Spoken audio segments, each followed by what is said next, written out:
வணக்கம் மக்களே, rebound ரிவ்யூடைய episode 3 தான் பார்க்க போகிறோம். போன எபிசோடில் சேர்மனோடைய ஒரு லெட்டர் கிடச்சிருந்துருக்கும்.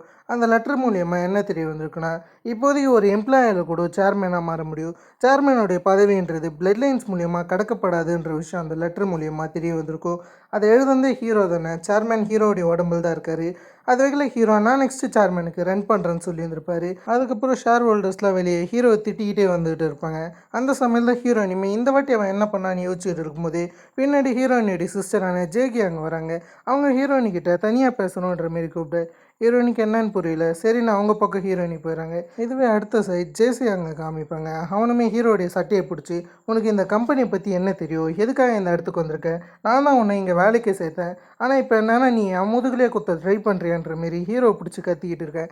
அந்த இடத்துல ஹீரோ என்ன சொல்கிறான்னா, நீங்கள் எதை பற்றி பேசுகிறீங்க எனக்கு சுத்தமாக புரியல. நான் இப்போ தான் மெட்டீரியல்ஸ் டீம்லேருந்து இந்த சைடாக வந்துக்கிட்டு இருந்தேன். என்ன நடந்துச்சுன்ற விஷயம் கூட எனக்கு ஞாபகம் இல்லை. நான் எதனாச்சும் தப்பாக பேசிட்டுன்ற மாரி எதுவுமே ஞாபகம் இல்லாமல் பேசிக்கிட்டு இருக்கேன். இதை கேட்ட ஜேசி அங்கே என்ன பண்ணுறதுன்னு தெரியல. அதே சமயம் தான் பார்க்க ஜேகே அங்கேயுமே கூப்பிட்டு வந்திருப்பாங்க. என்ன மேட்ருன்னு இவர் போய் கேட்கும்போது அந்த இடத்துல இருக்க ஹீரோயினி அவங்க காமிக்கிறாங்க. அந்த இடத்துல இவங்க என்ன கேட்குறாங்கன்னா, ஹீரோயினுடைய உண்மையான மோட்டிவ் என்னன்னு கூடிய ஒரு கேள்வியை கேட்டால் அந்த இடத்துல ஹீரோயினி எந்த வித மோட்டிவ் இல்லைன்னு சொல்கிறாங்க. ஹீரோயினிக்கு இருக்கிறது ஒரே ஒரு மோட்டிவ் தானே, அதாவது திரும்ப இவங்க அவங்க அம்மாவை பார்க்கணுன்னு ஆசைப்பட்டாங்களா, அவங்க அம்மாவுடைய சமையல் வேணும், அவங்க அம்மா கூட இருக்க ஆசைப்படுறதா சொல்லு. இதை கேட்ட ஜேகே அங்கே ஒரு பிளான் பண்ணுறாங்க. அதாவது இதுக்கு முன்னாடி சேர்மன் வந்து கங்வானுடைய நிலத்தை ஹீரோயினி பக்கம் கொடுத்து வந்திருப்பாரு. அதுபடி அந்த கங்வானுடைய நிலம் எனக்கு தேவைப்படுதுன்ற மாரி இவங்க சொல்ல ஹீரோயினி பல்ல கடிச்சிட்டு என்ன சொல்கிறதுன்னு தெரியாமல் சரின்னு சொல்லிட்டு அந்த டீலுக்கு அக்செப்ட் பண்ணிப்பாங்க. அது வகையில் இவங்க கைரேகையுமே வச்சு ஒரு சின்ன கான்ட்ராக்டை சைன் பண்ணிவிட்டு அந்த இடத்த விட்டு வரேன். இப்போ தான் நமக்கு ஜேகியாங்குடைய உண்மையான மோட்டிவே தெரிய வருது. அதாவது ஜேகியாங் என்ன பிளான் பண்ணுறாங்கன்னு கேட்டிங்கன்னா, இவங்க அம்மா இருந்த இடத்த ஜேகியாங் பிடிக்கலான்னு இருக்காங்க. இதுக்கு முன்னாடியே ஹீரோயினுடைய அம்மா இவங்க வீட்டில் ஒரு வேலைக்காரியாக தான் இருந்திருக்காங்கன்னு நினைக்கிறேன். அது மூலியமாக தான் சேர்மனுடைய மனசுக்குள்ளார இடம் பிடிச்சிருந்துருக்காங்க. அதால் இவங்களுக்கு ஒரு சின்ன கோவம் இருக்கும். அதுபடி ஹீரோயினிக்கும் அவங்க அம்மா கிட்டே இருக்கக்கூடிய மொத்த விஷயத்தையுமே இவங்க பறிக்கலான்னு இருக்காங்க. அதுதான் இப்போதைக்கு ஜேகியாங்குடைய முக்கியமான மோட்டிவாக இருக்குது. அதெல்லாம் காமிச்சிட்டு அடுத்ததாக ஹீரோயினி வெளியே வந்துருந்துருப்பாங்க. அந்த இடத்துல வந்து இவங்க அம்மா கிட்டே என்ன சொல்கிறாங்கன்னா, கடைசியாக தான் அவங்க இந்த கம்பெனியில் வேலை செய்ய ஒத்துக்கிட்டாங்க, அது எனக்கு நல்லா இருக்குன்ற மாரி அவங்க அம்மா கிட்டே சொல்லு. இதை பின்னாடி இருந்து கேட்ட ஹீரோ அது என்னுடைய ஒய்ஃபான்னு யோசிக்கிறது மட்டும் இல்லாமல் அப்படியே எல்லாத்தையுமே ஒட்டு கேட்டுன்னு இருக்காரு. கடைசியாக தான் ஹீரோயினி பேசி முடிச்சதுக்கப்புறம் ஒரு பெருமைச்சு விட்டு பின்னாடி பார்க்குறாங்க. அந்த சமயத்தில் இவங்க பயந்துடுறாங்க. ஹீரோவே என்ன கேட்குறான்னா, இந்த வாட்டி அவங்க உங்ககிட்ட இருந்து என்ன எடுத்துக்கிறாங்க, அவங்க அவ்வளோ சீக்கிரம் உன்னை இங்கே இருக்க விட மாட்டாங்க, கண்டிப்பாக அவங்க உங்ககிட்ட இருந்து எதனாச்சும் கேட்டுருந்துருப்பாங்க, எதனாச்சும் நிலம் கேட்டாங்களான்னும் போது ஹீரோயினுமே அது உனக்கு தேவையில்லாத விஷயம், நீ இதில் தலையிடாதன்ற மாரி அந்த இடத்த விட்டு போயிடுறாங்க. இப்போது ஹீரோவுக்கு ஒரு விஷயத்தில் க்யூரியாசிட்டியாக இருக்குது. அதாவது அவங்க பொண்ணு என்ன பண்ணுறாங்கன்ற விஷயத்தை ஹீரோ தெரிஞ்சுக்கலான்னு இருக்காரு. அதில் அவங்க பொண்ணை ஃபாலோ பண்ணிக்கிட்டு இருக்காரு. அப்படி ஃபாலோ பண்ணும்போது தான் ஹீரோயினி என்னெல்லாம் பண்ணுறாங்கன்ற விஷயத்தை இவர் நோட்டீஸ் பண்ணுறாரு. ஹீரோயினி அதிக இடத்துல போய் முடிஞ்சாலுக்கு இந்த சாய்ஸாங் கம்பெனியில் இருக்கக்கூடிய ஏகப்பட்ட அப்டேட்ஸை தெரிஞ்சுக்கிறாங்க. இந்த விஷயத்தில் ஹீரோ நோட்டீஸ் பண்ணிவிட்டு இது மூலயமா நமக்கு எந்த லாபமும் இல்லைன்னு தெரிஞ்சுக்கிட்டு திரும்ப சேர்மனுடைய வாழ்த்துக்கு வந்து அங்கே இருக்கக்கூடிய சில பணத்தை எடுத்துக்கிட்டு கிளம்பலான்னு இருப்பார். அந்த சமயத்தில் ஹீரோயினிக்கு முன்னவே ஹீரோ இவங்களை ஃபாலோ பண்ணுற விஷயம் தெரிய வந்திருக்கும். அதில் ஹீரோயினி ரிப்பீட்டடாக ஹீரோவை ஃபாலோ பண்ணியிருந்திருப்பாங்க. அது மூலியமாக அவங்க அப்பாவுடைய பணத்தை ஹீரோ எடுக்கிறது தெரிஞ்சு என்னுடைய அப்பாவுடைய பணத்தை எடுக்கிறேன்ற மாரி மொத்த மாட்டில் போய் இவங்க பேசுகிறாங்க. ஏன்னா அந்த ரூமில் பேசினா ஏதாச்சும் பிரச்சனை வரும்னு சொல்லிட்டு அந்த இடத்துல ஹீரோ என்ன சொல்கிறேன்னா, உன்னுடைய அப்பா தான் இது மொத்தத்தையும் செய்ய சொன்னது, உன்னுடைய அப்பா என்கிட்ட என்ன சொன்னான்னா இந்த சாய்ஸ் எங்கே ப்ரொடெக்ட் பண்ண சொன்னார், உன்னுடைய 2 சிப்ளிங்ஸ் இருக்காங்களே அவங்க தான் என்னுடைய காலை உடைச்சது, இந்த சாய்ஸ் அங்கே இப்படி இருக்கிறதுக்கு அவங்க தான் காரணம் போது இதை ஆரம்பத்தில் ஹீரோயின் நம்பலனாலும் ஹீரோவை போலீஸ்கிட்ட போய் மொத்த உண்மையுமே சொல்கிறாங்க. அப்போ மொத்த விஷயமே வெளியே வரும்னு சொன்னால் அந்த இடத்துல இருக்கிற ஹீரோமே, அப்போ ஆதாரத்துக்கு நான் எங்கே போகிறது, நான் எதுவுமே பண்ணல நீ நினைக்கிறியா, என்னால் முடிஞ்ச மொத்த விஷயத்தையும் பண்ணிட்டேன், ஆனால் அதுக்கெலாம் ஆதாரம் தேவைன்னும் போது அந்த இடத்துல ஹீரோயுமே நீ தான் ஆதாரத்தை உருவாக்கணும், நீ தான் மொத்தத்தையுமே நிரூபிக்கணுன்ற மாரி அந்த இடத்துல ஹீரோ கிட்ட கத்திக்கிட்டு இருக்காங்க. அங்கே இருக்கிற ஹீரோ சிம்பிளாக ஒரே ஒரு விஷயம் தான் சொல்கிறாரு. அதாவது உனக்கும் உன்னுடைய சிப்ளிங்ஸுக்கும் எந்த வித அர்த்தமும் கிடையாது, 2 பேர் என்ன பண்ணுறாங்களோ அதே விஷயத்தை தான் நீயுமே பண்ணுற, அதாவது நீ எங்கே இருக்குன்ற விஷயத்தை நீ நிரூபிக்க விரும்புகிற, உன்னுடைய அப்பாவுக்கு நீ எப்படி பட்டவன்ற விஷயத்தை காமிக்க விரும்புகிற, உன்னுடைய 2 சிப்ளிங்ஸுமே இந்த இடத்த விட்டு அனுப்புறது மட்டும் இல்லாமல் நீ யாருன்ற விஷயத்த உங்கள் அப்பாவுக்கு காமிக்கணும்னு ஆசைப்பட்ற, அதுதான் உன்னுடைய உண்மையான மோட்டிவ், எனக்கு மொத்தமாகவே தெரியுன்ற மாரி அந்த இடத்துல ஹீரோ சொல்லிகிட்டு இருக்க. ஆனால் ஹீரோ நீ பெருசாக எதுவுமே நம்பாமல் அடுத்த நாள் இவங்க வீட்டுக்கு போகிறாங்க. அதாவது இந்த இடத்துல தான் இவங்க தங்க போகிறாங்க. போன உடனே என்னுடைய அம்மா எங்கன்ற மாரி தான் அங்கே இருக்கிற ஜேகேங்கிட்ட இவங்க விசாரிச்சுக்கிட்டு இருக்காங்க.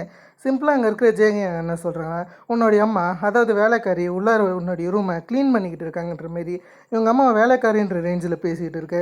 அதை கேட்ட கேட்ட ஹீரோயினிக்கு கோவம் வருது. அதுக்கப்புறம் ஹீரோயினி அவங்க அம்மாவை நோட்டீஸ் பண்ணா அவங்களுடைய ட்ரெஸ்ஸு கூட மெய்டாக தான் இருக்குது. பெருசாக எந்த வித ராயலான ட்ரெஸ்ஸுமே இல்லை. அதை பார்த்து ஹீரோயினி இன்னும் ஷாக் ஆகுறாங்க. அதுக்கப்புறம் உள்ளார போய் 2 பேருமே பேசுகிறாங்க. அங்கே இருக்கிற ஹீரோயினுமே நீங்கள் எதுக்கு இந்த மாதிரியான ட்ரெஸ்லாம் போட்டிருக்கீங்கன்ற மாரி அந்த இடத்துல இவங்க கேட்டுக்கிட்டு இருக்க. அம்மா சிம்பிளாக என்ன சொல்கிறாங்கன்னா, சேர்மன் எழுந்திருக்க வரைக்கும் நம்ம காத்துக்கிட்டு இருக்கலாம். கண்டிப்பாக சேர்மன் எழுந்திருப்பார். நமக்கேற்ற ஒரு முடிவு கிடைக்குன்ற மாதிரி சொல்கிறாங்க. அதான் அந்த ஜோசியாங்க அவங்க பொண்ணுக்கிட்ட போகணுன்னு ஆசைப்பட்றாங்களோ என்னமோ அந்த விஷயத்தை நம்மக்கிட்ட சரியாக காமிக்கல. இருந்தாலும் சரின்னு ஹீரோயினி அங்கே இருக்கக்கூடிய மொத்த விஷயத்தையுமே செக் பண்ணி பார்க்குறாங்க. அப்படிலாம் பார்க்கும்போது அந்த இடத்துக்கு ஜேகியாங் வந்து என்ன பண்ணுறேன்னு கேட்கும்போது அந்த இடத்துல ஹீரோயினுமே சும்மா எல்லா இடத்தையுமே பார்த்துக்கிட்டு இருந்ததா சொல்லு. சரின்னு ஜேகியாங் பெருசாக எதுவும் பேசல. அடிக்கடிக்கு ஹீரோயினியை ஜேகியாங் பார்க்கும்போது எப்பயுமே டாமினேட்டாக பேசிகிட்டு இருக்காங்க. இருந்தாலும் திரும்ப ஆஃபீஸுக்கு காமிக்கிறாங்க. அந்த இடத்துல ஆஃபீஸில் இருக்க எல்லாருமே சேர்மேனுடைய அந்த நோட்ஸை பற்றி தான் பேசுகிறாங்க. இதை பற்றி நம்ம முன்னவே பேசியிருந்திருப்போம். அதில் அந்த ஆஃபீஸில் இருக்கக்கூடிய மொத்த ஆட்களுமே கால் வர ஆரம்பிக்குது. அதாவது ஒரு எம்ப்ளாயில் கூட சேர்மனாக மாற முடியுமான்னு சொல்லிட்டு ஏகப்பட்ட இடத்துலேருந்து கால் வருது. இதே சமயத்தில் ஸ்டாக்ஸ் ரேட்லாம் கம்மியாகிற மாரி இருக்குது. அதுக்கப்புறம் தான் ஹீரோயினுமே இந்த ஆஃபீஸ்க்கு வந்திருப்பாங்க. அந்த இடத்துல ஹீரோமே நீ உன்னோட வீட்டுக்கு போனியான்ற மாரி ஹீரோயினை நல்லா விசாரிச்சா ஹீரோயினி திரும்பியுமே அது உன்னோடைய வேலை கிடையாது. அதே சமயத்தில் நான் ஒன்றும் உன்னை நம்பலைன்ற மாரி பேசிக்கிட்டு இருக்கேன். இருந்தாலும் ஹீரோ ஆஃபீஸ்க்கு போனோடனே வேணும்னே சேல்ஸ் டீமுடைய ஹெட்டுக்கிட்ட செமையை திட்டிக்கிட்டு இருக்காரு. அதாவது சேல்ஸ் டீம்லேருந்து ஏகப்பட்ட விஷயங்களை மோசடி பண்ணிக்கிட்டு இருக்காங்க. அதில் வேணும்னே ஹீரோ சேல்ஸ் டீம் கிட்ட வம்பு வழக்கு. இதெல்லாம் மேனேஜர் பங்குக்கு தான் ஒன்றுமே புரியல. ஹீரோ இருக்கிறது மெட்டீரியல்ஸ் டீம் 2. அதுலேருந்து சேல்ஸ் டீமோட இவங்க பிரச்சனை பண்ணதுனால சேல்ஸ் டீமில் இருக்கிற அந்த லீடருமே வரது மட்டும் இல்லாமல் ஹீரோவை பிடிச்சி திட்டுறாரு. அதே சமயத்தில் மேனேஜர் பங்கையும் பிடிச்சி திட்டிகிட்டு இருக்க. அதை கேட்ட மேனேஜர் பங்க் ரொம்ப கடுப்பாக ஆரம்பிக்கிறாரு. இதுதான் சரியான சமயம்னு சொல்லிட்டு ஹீரோ அவருடைய பிளானை எக்ஸிக்யூட் பண்ண ஆரம்பிக்கிறாரு. ஹீரோடைய பிளான்ன்றது சிம்பிளாக இருந்ததா, அதாவது சேல்ஸ் டீம்லேருந்து தான் மொத்தமே ஆரம்பிச்சிருக்கு. அதாவது சேல்ஸ் டீமில் இருக்கக்கூடிய இன்வென்ட்ரியை அவங்க செக் பண்ணலான்னு இருக்காங்க. சேல்ஸ் டீமில் எதனாச்சும் பிரச்சனை நடந்திருக்கும், அது மூலியமாக சேல்ஸ் டீமை ரைட் பண்ணலான்னு இருக்குங்க. ஏன்னா சேல்ஸ் டீம் தான் ட்ரேடிங்க்கு ஒரு முக்கியமான அடித்தளமாக இருக்குங்க. அதில் இந்த விஷயத்தை ஹீரோ மேனேஜர் பங் மூலியமாக அங்கே இருக்கக்கூடிய ஒரு மிகப்பெரிய ஹெட்டு கிட்ட கடத்து செய்கிறாரு. அந்த ஆளுமே இதை கேட்டுக்கிறாரு. இது நல்ல ஐடியாவாக இருந்தாலும் இது உன்னுடைய ஐடியாவாக இருக்காதுன்ற மாரி அவர் பயங்கரமாக திட்டிகிட்டு இருக்க. அந்த சமயத்தில் தான் இது ஹீரோடைய ஐடியான்னு தெரிஞ்சு அவர் இன்னும் திட்ட ஆரம்பிக்கிறாரு. ஆனால் ஹீரோ ஒரு ருக்கியாச்சு. அதில் இவருமே செம்மையாக பங்கு பிடிச்சி திட்டும்போது அந்த இடத்துல ஹீரோ இன்னும் செம்மையான ஐடியா தர்றாரு. இதை பண்ணால் நம்ம கம்பெனியோடைய வளர்ச்சியாக இருக்கும், என்னை நம்புங்கன்ற மாரி ஹீரோ இந்த ஐடியா சக்ஸஸ் ஆகுன்ற மாரி சில விஷயங்களை பேசி எப்படியும் அந்த லீடரை கன்வின்ஸ் பண்ணிடுறாரு. அது மூலியமாக இப்போதைக்கு இவங்க சேல்ஸ் டீமை ரைட் பண்ணலான்னு இருக்காங்க. இந்த பிரச்சனைனால மேனேஜர் பங்குமே மயக்கம் போட்டு வந்திருப்பார். அந்த சமயத்தில் தான் ஹீரோயினி மூலியமாக மேனேஜர் பங்கு வந்து ட்ரேடிங் டீம்லேருந்து மெட்டீரியல்ஸ் டீம் 2 உடைய மேனேஜராக மாறின விஷயம் தெரியுது. ஏன்னு கேட்டிங்கன்னா ஜேசியாங் ஏகப்பட்ட மோசடி பண்ணியிருக்காருல, அதில் முதல்ல மேனேஜர் பங் தான் கண்டுபிடிச்சிருந்துருக்காரு. அது வெளியே தரக்கூடாதுன்னு சொல்லிட்டு தான் அவரை இந்த டீமில் போட்டிருக்காங்க. இதெல்லாம் தெரிய வரும்போது தான் ஹீரோவுக்கு திடீர்னு ஒரு கால் வருது. என்னென்னு பார்த்தா ஹவுஸ் கீப்பர் லேடிக்கிட்ட இருந்து தான் வந்திருக்கு. ஹீரோடைய பாட்டி காணாமல் போயிட்டாங்களாம். அதுவும் அவங்க ஹீரோவை பார்க்கறதுக்காக சிவில் பஸ் ஸ்டாப்பில் தான் அதிக பேர் பார்த்ததா சொல்லியிருக்காங்களா. அதெல்லாம் அந்த இடத்துல தான் இருக்கணுன்ற மாரி ஹீரோ கிட்ட சொல்ல. ஆனால் ஹீரோவுக்கு இது பிரச்சனை கிடையாது, அது வேணாம் தான் ஹீரோ யோசிக்கிறாரு. இருந்தாலுமே அந்த சைடு இருக்க மேனேஜர் பங்கு ஹீரோனையும் கட்டாயப்படுத்துறதுனால நம்ம பாட்டியை பார்க்க போவோமேன்ற மாரி ஹீரோவும் கிளம்புறாரு. ஆனால் இவருக்கு எந்த வித டேக்ஸுமே கிடையாது. நல்ல நேரம் ஹீரோயினி அந்த இடத்துக்கு வரது மட்டும் இல்லாமல் ஹீரோவுக்கு லிஃப்ட் தரதா சொல்கிறாங்க. சரின்னு ஹீரோமே அவங்க கூட போயிடுறாரு. இருந்தாலும் இந்த சீன்லாம் கட் பண்ணிவிட்டு அந்த சைடு இருக்கிற ஜேசியாங் காமிக்கிறாங்க. அந்த இடத்துல ஜேசியாங்குமே டேரக்டர் சங்குன்ற ஒரு ஆள்கிட்ட இவருடைய அந்த மோசடி பணமான 300 பில்லியனுமே பார்த்துக்க சொல்கிறாரு. அது மொத்தமே உங்களுடைய பொறுப்பு, எல்லாத்தையுமே பார்த்துக்கோங்கன்ற மாரி டேரக்டர் சங்கிட்ட மொத்த பொறுப்பையுமே ஒப்படைக்கிறாரு.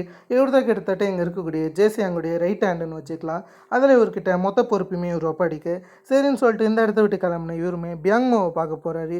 இவர் யாருன்னு உங்களுக்கு தெரிஞ்சிருக்கும், ஜேசியாங்குடைய ஃபாதர் இன்லான்னு சொல்லலாம். இவருக்கு முன்னாவே டேகான்னு ஒரு கம்பெனி இருக்குது. அதாவது இவருடைய பிளான் என்னன்னு கேட்டிங்கன்னா ஜோய்சியாங்கும் டேகாவும் ஒன்று சேர்க்கலான்னு இருக்காரு. ஆனால் இவருக்கு முதல்ல இவருடைய மருமகன் ஜெயிச்சே தரணும். ஜேசியாங் எப்படினாச்சும் அந்த ஜோய்சியாங்குடைய சேர்மனாக மாறிட்டா டேகாவுக்கு ஏற்ற நல்ல இடம் கிடைக்குன்ற மாதிரி இவர் யோசிச்சுட்டு இருக்காரு. இந்த ஒரு பிளானில் தான் இவர் ஜேசியாங் கூட பழகிட்டு இருக்காரு. இதெல்லாம் இருக்கும்போது இந்த சைடு நமக்கு ஜேகியாங்க காமிப்பாங்க. அவங்களுமே எப்படினாச்சும் அவங்க அப்பாவை கொஞ்சம் ஸ்லோவாக எழுப்பலான்னு இருக்காங்க. அதாவது இவங்க சேர்மனாக மாறிட்டதுக்கப்புறம் எல்லாமே போட்டோன்னு இருக்காங்க. இவங்களுடைய ஹஸ்பண்ட் கிட்ட என்ன சொல்கிறாங்கன்னா சேர்மன் கூடிய சீக்கிரம் எழுந்திரக்கூடாதுன்னு சொல்ல.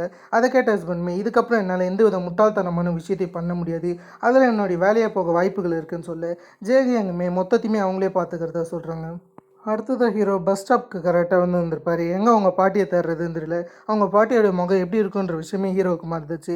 அதெல்லாம் சொல்லி ஹீரோயினி திட்டிக்கிட்டு இருக்காங்க. உன்னுடைய பாட்டியோட முகம் கூடமா ஞாபகம் இருக்காதுன்னு சொல்ல, அதே சமயம் தான் ஒரு பையன் இதுதான் அவங்க பேரனான்ற மாரி வந்து கேட்க, அந்த பாட்டிக்கு சரியாக ஞாபகம் இல்லை.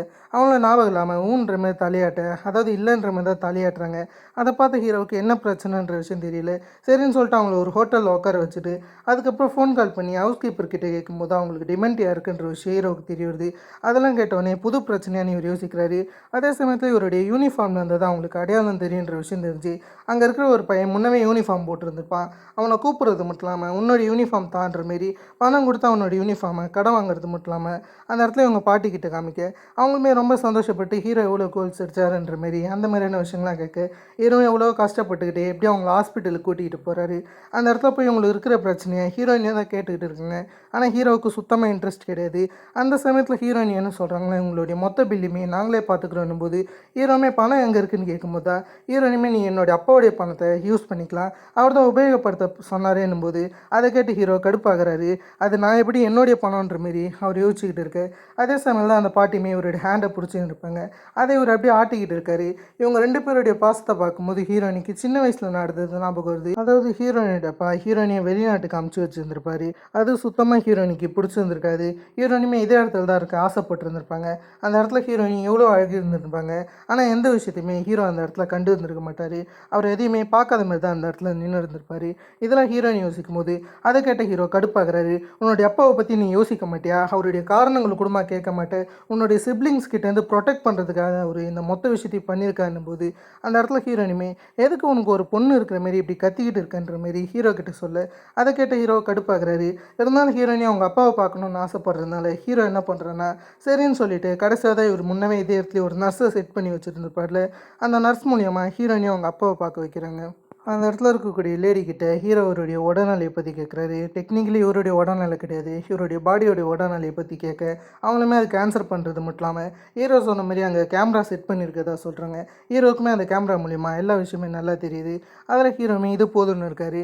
அடுத்ததாக ஹீரோ என்ன யோசிக்கிறாங்க, நெக்ஸ்ட் இவருடைய பிளானை எக்ஸிக்யூட் பண்ணலான்னு இருக்காரு. அதுபடி தான் நெக்ஸ்ட் டே என்ன நடக்குதுன்னா ஹீரோடைய டீமான மெட்டீரியல்ஸ் 2 இருக்காங்களே, அவங்க வேகமாக அந்த சேல்ஸ் டீம் கூட சண்டை போட ஆரம்பிக்கிறாங்க. இந்த இடத்துல இருந்து சில ரிப்போர்ட்ஸ்லாம் எங்களுக்கு கிடச்சிருக்கு, அதெல்லாம் நீங்கள் எங்ககிட்ட எந்தவித ரிப்போர்ட்டு தராத பட்சத்தில் நாங்கள் மொத்த விஷயத்தையுமே செக் பண்ண போகிறோன்னு சொல்லிட்டு சேல்ஸ் டீமை எதிர்க்கிறது மட்டும் இல்லாமல் அங்கே இருக்கக்கூடிய வெண்டார்ஸை இவங்க செக் பண்ணிக்கிட்டு இருக்காங்க. இதெல்லாம் முடிஞ்சதுக்கப்புறம் ஹீரோ அந்த சைடு இருந்துக்கிட்டு டேரக்டர் சங்கை நோட்டீஸ் பண்ணிக்கிட்டு இருப்பார். நெக்ஸ்ட் டேரக்டர் சங் என்ன முடிவு எடுக்கிறாருன்ற விஷயத்தை தான் ஹீரோ தூரத்தில் வந்து பார்ப்பார். கடைசியாக தான் டேரக்டர் சங் அவருடைய ஆஃபீஸை விட்டு வெளியே வர்றது மட்டும் இல்லாமல் எங்கேயோ கிளம்புற மாரி வேறு தெரியும். இந்த விஷயத்தை ஹீரோயினி நோட்டீஸ் பண்ண ஆரம்பிக்கிறாங்க. சரின்னு சொல்லிட்டு அவரை ஃபாலோ பண்ணி போகும்போது தான் எதிர்பாராதவர்கள் அவர் வேற ஒருத்தருடைய வீட்டுக்கு போகிறது. அது யாரோடைய வீடுன்ற மாரி ஹீரோயினுமே யோசிக்கிறாங்க. அதை பற்றி ஹீரோ கிட்ட கேட்டால் அந்த இடத்துல ஹீரோ என்ன சொல்கிறேன்னா அது பியாங்மாவோடைய வீடு, அதாவது சோய்சியாங்கோடைய மாமனாரோடைய வீடு தான் அது.